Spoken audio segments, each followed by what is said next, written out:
আসসালামু আলাইকুম সবাইকে। আমি এখন আছি ব্রিজে, যেখানে স্টিয়ারিং হুইল থাকে।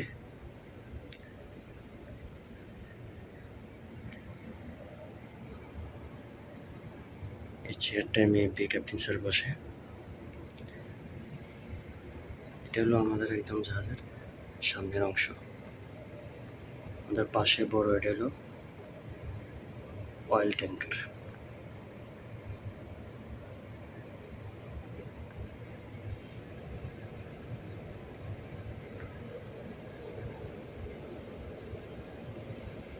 এটা হলো ব্রিজে electric equipment room.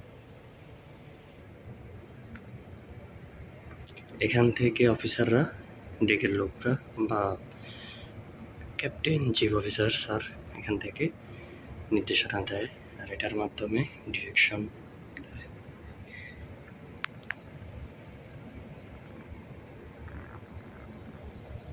Captain sir এখানে বসে সিতে থাকা অবস্থায় অবজার্ভ করে সব।